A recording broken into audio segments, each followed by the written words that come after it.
Hello guys, so welcome to today's show. My name is CHUKS and you're on JFL TV, the home of football. So if today is the first time we see our program, we're able to bring you the latest Arsenal news update as they drop all over the world. So for now, let's start today's news.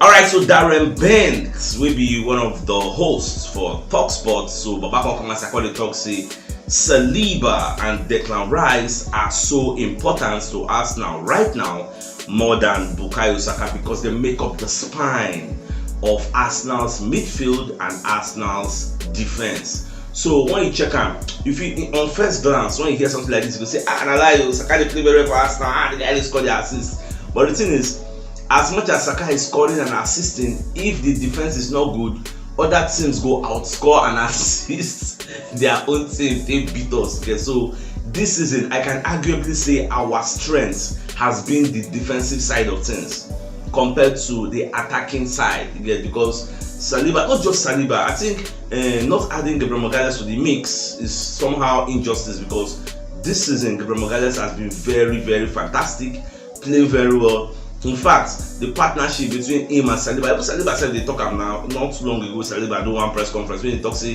Gabriel Magalhaes, said to play with Gabriel Magalhaes, they very, very easy. Like Gabriel Magalhaes makes his own game easy because he sure for and say 9 times out of 10 area duels with Gabriel Magalhaes go face, he go winner. So that one's in your be like the sweeper, Gabriel Magalhaes go jump, not that he go come collect the ball go. So this way Darren Banks talk, myself I somehow subscribe to that line of thought because you see that midfield, if you come out Rice for that midfield, that thing will be spineless. If you come out Saliba for that defense, will be spineless. At the same time, you come out Saka for the attack will be spineless, but we go stiffy bites. But when you remove that decline, the midfield is dead. Come out Saliba for defense, not good. So that's what it just be. I don't know what you can think about waiting Banks they talk. Alright, away from that, so they call the interview and Tomiyasu for one event where you do so TalkSport they interview him, so they call they ask him say how in injury day. So you got to say they frustrated with saying injury, but the thing is say he don't really they feel like saying he gets injured because after all check me not really work out like this now, he work out the stand, but it's in a calf injury and this is not like the first time when they get him. He get him a Bologna when he did there for Syria. So now like a recurrent thing for him. He gets we don't play consistently before you know he don't go injured. So it is what it is. Well, the guy saying the hope saying will come back sooner than expected. Also, you can talk about playing with Saka regularly. You can just say Saka makes my life easier. Say me, I don't really do anything special. I just have the ball and I give it to him and he goes to do the magic he gets. You can also talk about Odegaard. Say Odegaard is intelligent. He knows what to do on the pitch. They ask and say, how is Saka playing in the Arsenal training? Like now the mark for training, how you say Saka is a nightmare. So the way the guy they play for training, nobody likes to go close to him. And that is why they get that confidence. Say, just give him. I think that would tell them say, just give him the ball, give him the ball. He will do everything. Just give him. Because so that's anybody who ball like this. And with Saka, just give him. Go find square roots, go score. Alright, so the dates for Arsenal versus Liverpool FA Cup third round tie. They don't put the dates out. So we are going to be playing January 7th on Sunday. And it's going to be at the Emirates Stadium that we go there for home. Because so that match, I see January and I still fast more. So God forbid go jack for that competition. I be say anything winning cup, you don't finish it because remember I said we don't come up for the other cup. So this one now and like opportunity. But I don't know why they can't give us Liverpool with all the old shit packaging, all those money we did for the draw. But see why can't we say Liverpool at this stage, third round, how can you meet them? So it is what it is. We'll see the second level attacker will field on that day. We are expecting Ramsdale to play. You get from now till then. And then Ramsdale will play. So I pray and I make Ramsdale don't at least they somehow stable. No one person will they fidget get so maybe just they very much stable. Alright, so Manchester United don't list Casemiro, Sancho, and Varane. You get they don't put them on their transfer list, say okay, they are for sale. They're there for the markets now. Now, out of all these 3 players, only one name actually caught my attention, and that is Sancho. How would I feel if Arsenal gets Sancho, like making just act like a cover for Bukayo Saka? For me, I don't think it's going to be a bad idea. Sancho is a decent player. They say really buy into the tactics and the style of play of Erik Ten Hag. Erik Ten Hag not really the proactive. He's a reactive manager. He thrives on counter-attacking football, which Manchester United, a club as big as they are, should not be doing. You're supposed to be proactive, put yourself out there, take risk. Look at Ange Postecoglou. You will lose, but at least take the risk. You get, make your fans happy, play good football, not counter-attack. Come on, I'm not really bad one. Sancho, when he was at Borussia Dortmund, guy they thrive. Score goals are plenty. Don't come England now, don't humble. I don't know. Is it that the England teams they're humble and England defenders humble and I've been at the team now don't even give them the enabling environment to even thrive. So for me, I the reason say if we won't go carry that because Manchester United are desperate to offload him. So the price no go dey too high. Like they don't want to see him in their area again. They don't want him to go.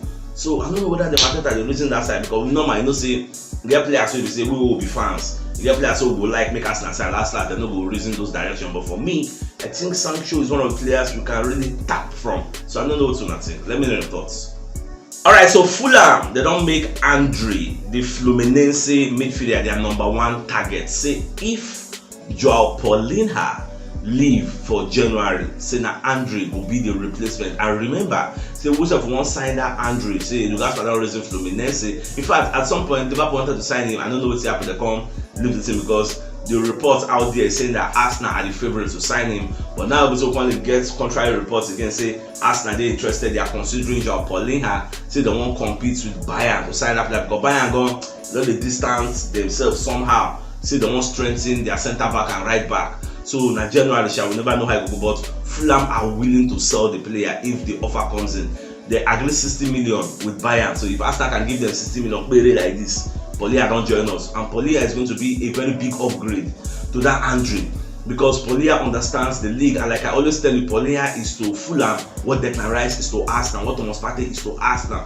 So if Paulinho come here, it go day like the second name in the pecking order of defensive midfielders. It will be Rice, Paulinho, Jorginho, El Neni, like that will take setup. So I'll not be surprised if we can play Rice for the #6 role. So okay, #8 role, that Saka role, can carry Paulinho play for 6. I will not be surprised if that happens.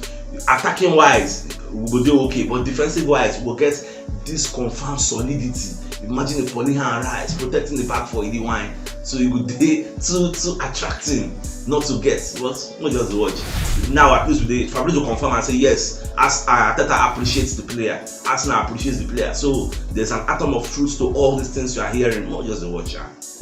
Alright, so Gilberto Silva also come and say Declan Rice and Kai Havertz are great signings. In fact, you can just say they're happy to see Havertz thriving. Like the guy had a slow start, so now they say the guy don't score. Imagine scoring 3 goals in the last 4 games. Come on, everybody done sing in praises. Both those who abuse him, insult him in the past, say bad things about him. Everybody's standing around to sing these praises. That's the nature of the game. When you do well, fans are going to praise you. If you relapse, look at Manchester United, Rashford. Who would have believed that someday in the future, Man U fans will boo Rashford? I saw that in the last game. Rashford was benched. When he came in, they were booing him. Who would have believed? Imagine, say, Saka they play so good now. And so once upon a time, Rashford they play so good though. Then maybe Saka can go like maybe 10 games without scoring, maybe 17 games, scoring 1 goal. After fans gone the boo him. Can you envisage that? Can you dream that? Can you picture it happening in the future? Now what did they happen to Rashford? Almost see fans fans get us a view. Alright, some kind miraculous things happened yesterday where I don't really believe. Everton knocked Newcastle 3-0. Like, who saw that coming? Everton knock Newcastle 3-0, unreplied goals with Alexander Isak, Almiron, everybody where they get, we play. They played a strong team and they lost. Woefully, you get. Then at the same time, as if that was not enough, West Ham beat Tottenham Hotspur for Tottenham Hotspur Stadium 2-1. Like, come on, I don't expect that to get. So very soon now the fans will return on Ange Postecoglou. And now which side they talk say that coach need to adapt to situations. You know, say some of your best players not really there, you get. So then you're supposed to adapt. Don't go all out attack, you get. West Ham, they don't be smart no Kudus. West Ham, they play very, very well. Yeah, that yesterday. I don't even watch the match, I don't even forget the games then. Like this morning, when I read the newspaper headlines, I can only see I'm saying like offsets. For where high take happen, I can go check the highlights. The match was crazy. Everton, they run riot against Newcastle. I know say them they give them 10-point deduction, so then they relegation zone. As they win now, they don't come out of relegation zone. They win the last 2 games, they don't come out there. It's nothing they saw. If you say them get that 10 points, so then come out for their head, they will be 10th for table. Imagine where they did now, they did that kind of be 17th or thereabouts. So it's just unfortunate. Alright, so Mikel Sylvester also called the talk saying Kai Havertz had to be patient to adjust to find his place with his teammates. You know he's a good player and he's joining a good team. See, Mikel Sylvester will be one of those who the talk say Arsenal not supposed to sign Kai Havertz, this and that. Now you are singing his praises quite understandably because the guy don't find in foot. You get now he don't enter us into our hearts. So it is what it is. Me just continue, that be my own prayer. Continue that limelight against Aston Villa. I don't expect him to play. I don't expect him to start. Because for that match, I expect maybe Trossard to come into the midfield because that match will be attacking end-to-end stuff. So maybe second half, Kai Havertz will come in to give us a different dimension in our attack. Like me, I understand because Aston Villa don't really have a target man and the Umbrella and the Watkins. So you will see a lot of the ball on the ground. Pace will be the order of the day. Tomorrow we will play this Aston Villa. So I remember that the last time we played there, fights happened. Victor Manas and Molina get our assistant and their own assistant, two of them, they clash where the FA can investigate the matter. So now you see that they carry Ateta go for the VIP box. You know, go there. So maybe the fight will be mitigated. I don't know, but I just pray the fight not happen because that rivalry don't did there. Last season we beat them. I think it was 3-2. I mean, wait, Giorgio wipe and shots, where he jump back, come outside, knock Martinez for head, enter back, where we are bust. So I expect the same thing to happen this season. And look at where it becomes funny. Aston Villa are like the best home team in the league. Arsenal are like the best away team in the league. We have the best away record. We are good away from home. You get, because away from home, teams come to attack us, teams come to play. So with this kind of game, that's why I thought we don't be Man City. Man City they were not really complete. They didn't have that spine in the midfield to protect the back four, and even their direct wingers not really there. People they influence games for them not really there. So they were somehow restricted. Unlike we would say, we have a clean bill of health. Everybody's okay. So there will be a lot of spaces to be exploited. Man City, as a Man City, Aston Villa no go come outside where they come outside against the Man City against us because the fear of Martinelli and Saka will be the back of their mind. You see all those Paul Torres who they play for La Liga. I don't think he has played Saka or he has played Jesus or he has played Martinelli. Tomorrow they go see as they go now. We don't play the last time. I think we win them. And for what they did, I say after we beat them at home that last season, where the team jam back, come outside, like Martinez enter, nobody don't beat them. Now they're blessing at that time the record starts because I was hearing the team from commentator. Well, we'll actually the turn and say that we get the key to that park, that Villa Park. We'll unlock them tomorrow. After we unlock them, those who want to, they will lock them back, go. The others will find them difficult when they come there. Alright, so Paul Messin is saying if Aston Villa beats Arsenal at G, they will become title contenders because you don't get as it won't be. Get say the way that they play, they have this belief. Well, another thing will make me happy. Say I like the fact that they beat Man City because if they say Man City beats them, then they would be somehow defensive minded against us. Now if they say they beat Man City, they would feel like on top of the world. So we are good. We are so good. Who are you? Who is Arsenal? Arsenal come, we go collect. So they will come outside and play us with freedom. Yeah, so we serve those type of games that would they like to play where free flowing football is needed. Get play, make I play. Anybody who win, make him win. Those are the. I thought I say this game is going to be an exhibition match for the EPL because since they set a standard against Man City, people would expect say if they can beat Man City, they can beat Arsenal. But the reverse is going to be the case. Not be by God's name or this one because they said they serve God. So this one not be by God. This one your hard work, what you do on the field of play. Don't be by because this is come and say by God's grace, so in Jesus' name. They said they serve God, so they said their own fans will say by God's grace. So at the end of the day, God will say anybody do the better work, make him win. So that's only I say.